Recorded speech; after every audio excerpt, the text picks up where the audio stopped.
Hello বন্ধুরা, আপনারা কেমন আছেন? আশা করি আপনারা খুব ভালো আছেন। আজকের আরও একটি নতুন ভিডিও নিয়ে চলে এসেছি।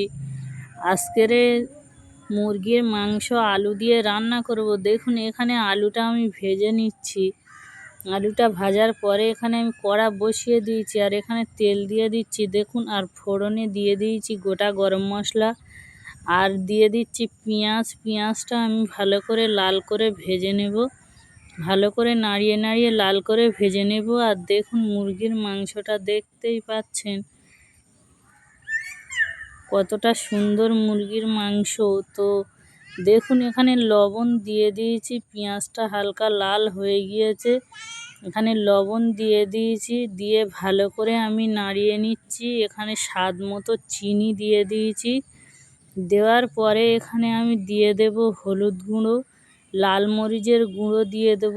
ততটুকু আপনাদের প্রয়োজন, হলুদ গুঁড়ো লাল মরিচের গুঁড়ো আপনারা ততটুকুই দিয়ে দেবেন। দেখুন, এখানে হলুদ গুঁড়ো লাল মরিচের গুঁড়ো দিয়ে দিয়েছি। ভালো করে আমি নাড়িয়ে নাড়িয়ে ভেজে নিচ্ছি।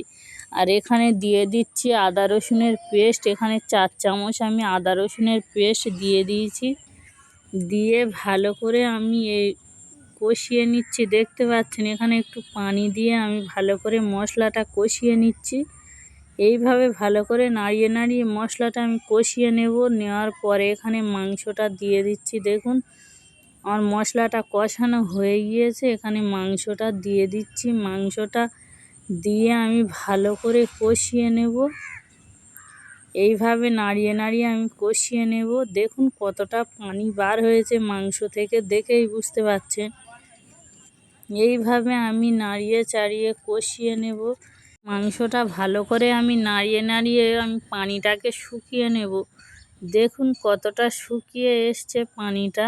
এইভাবে ভালো করে আমি নাড়িয়ে নাড়িয়ে শুকিয়ে নেওয়ার পরে আমি এখানে ভাজা আলুটা দিয়ে দেব। যখনই মাংস থেকে তেল ছেড়ে দেবে তখন আমি এখানে আলু দিয়ে দেব।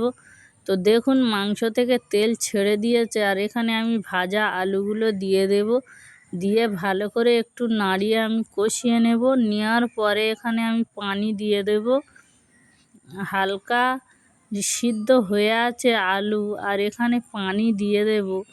তো এমন পানি দেব যে আলুটা সিদ্ধ হয়ে যাবে। আর যতটুকু আমি ঝোল রাখতে চাই সেইভাবেই ঝোলটা রাখবো। তো দেখুন, আমি পানি দিয়ে দিয়েছি আর ফুটছে, দেখতে পাচ্ছেন। আমি ভালো করে 4 থেকে 5 মিনিট ভালো করে আমি ফুটিয়ে নেব। নেওয়ার পরে আমি আপনাদেরকে দেখাচ্ছি। আর উপর থেকে আমি একটু গরম মশলার গুঁড়ো ছড়িয়ে দিচ্ছি, দেখতে পাচ্ছেন। আর আমার মাংস রান্নাটা রেডি হয়ে গিয়েছে। আমি উপর থেকে একটু ধনে জিরের গুঁড়ো উপর থেকে একটু ছড়িয়ে দিয়েছি দেখুন। আর আমি একটি পাত্রে তুলে নিয়েছি। কতটা সুন্দর লাগছে আর কতটা লোভনীয় হয়েছে দেখেই বুঝতে পারছেন। আপনারা এইভাবে ট্রাই করতে পারেন। এইভাবে যদি রান্নাটা করেন তাহলেই বুঝতে পারবেন যে রান্নাটা কত সুন্দর হয়েছিল। আপনারা কে কোথা থেকে ভিডিও দেখছেন অবশ্যই কমেন্টে জানাবেন, যাতে আমি পরবর্তী ভিডিওতে আমি আপনাদের নামগুলো তুলে ধরতে পারি। তো আমার ভিডিওটা যদি ভালো লেগে থাকে তাহলে সাবস্ক্রাইব করে দেবেন আর শেয়ার করে দেবেন। আপনারা সুস্থ থাকুন এবং ভালো থাকুন।